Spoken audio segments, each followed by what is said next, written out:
Thomas Gousseau, on va un peu sauter les siècles. Comment est né c'est né aussi au théâtre finalement, Kaamelott. Kaamelott est né au théâtre, c'est-à-dire qu'on s'est rencontrés dans une pièce de Shakespeare encore, qui était Timon d'Athènes. En fait, on était en tournée avec Roger Planchon, avec Lavar, et on a tourné pendant 2 ans, et je trouvais qu'on avait plein de temps libre l'après-midi.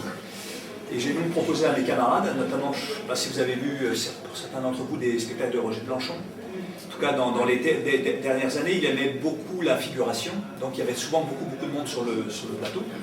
Et donc j'ai proposé à mes camarades figurants de jouer un spectacle, de répéter un spectacle en journée. Et donc on a monté ensemble Timon d'Athènes, et ce spectacle a été joué pour les gens du théâtre de Villeurbanne de Lyon. Et puis il a rebondi, l'assistant de Roger Planchon était un monsieur qui s'appelle Jean-Christophe Ambert, qui joue Caradoc dans la série, vous connaissez. Et Jean-Christophe m'a proposé de reprendre Timon d'Athènes. Cette fois-ci, il m'a demandé de jouer le rôle de Timon. Et puis il a réuni autour de lui une troupe de Lyonnais. Et dans cette troupe de Lyonnais, il y avait un monsieur qui s'appelle Alexandre Astier, qui avait un petit rôle dans Timon d'Athènes, et qui avait fait la musique du spectacle de Timon.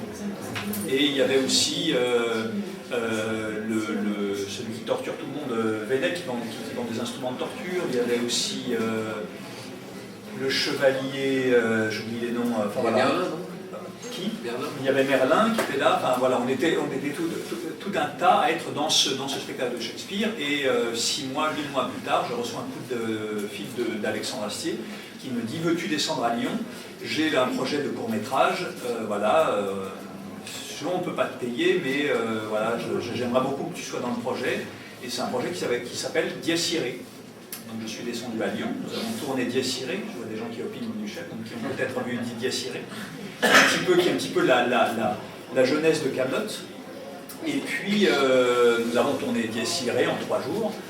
Et puis les mois ont passé, Dies Irae commençait à tourner dans un certain nombre de festivals. Et puis Alexandre me rappelle en disant « Écoute, j'aimerais recommencer les courts-métrages. Pour cette fois-ci les proposer vraiment ouvertement à la télé. J'ai vraiment une idée de format pour la télévision. » Voilà. Et pendant que nous commencions à mettre en œuvre ces nouveaux courts-métrages, Dies Irae commençait à remporter des prix dans les festivals. Nous avons tourné ces petits courts-métrages qui ont été vus par la 6e chaîne. Et voilà comment est né Kaamelott. Et par rapport à la distribution, il y a une anecdote amusante, c'est-à-dire que quand Alexandre Astier est venu à Paris, et puis on a déjeuné ensemble, et il m'a dit « Écoute, voilà, je pense que la télévision va reprendre nos courts-métrages et qu'on va pouvoir en faire une série. » Dans la discussion, j'ai dit « Écoute, j'avais un petit peu tourné à la télévision, je savais comment ça se passait. » Et je lui ai dit « Écoute, voilà, tu me diras pour les essais, moi je viens passer des essais, il n'y a pas de problème, je viens passer des essais. » Et il m'a dit « Des essais, mais quels essais ?» Et je vous raconte ça parce que ça raconte bien ce qu'est Alexandre Astier et quelle liberté il a. Il dit mais il n'y a pas d'essai. Tous les personnages qui ont tourné avec moi, ils seront dans la série ou il n'y aura pas de série. Donc voilà, Alexandre Astier a imposé, arrivant de Lyon, comme ça, connu de personne, il a imposé les gens qu'il a voulu et sa façon de tourner. C'est-à-dire que la première année, il avait écrit à peu près sur les 100 épisodes, il avait dû en écrire une petite vingtaine qu'il avait donné à la chaîne, que nous avons lu un jour tous ensemble autour d'une table, comme une troupe de théâtre. Et puis après, je n'ai plus jamais vu un scénario.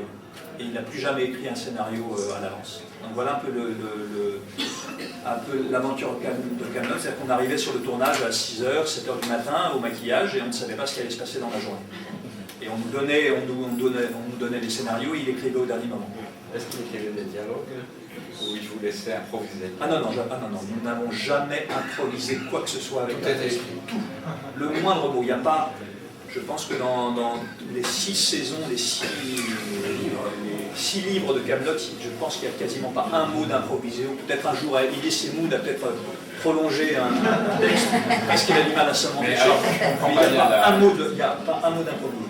Il écrivait pendant la nuit et il tournait les jours suivants. Voilà, exactement. Il écrivait mot à mot les dialogues qui sont tournés dans la journée. Et vous aviez combien de temps pour l'apprendre? Le temps du maquillage. La demi-heure ou l'heure qui précédait le moment où on allait tourner.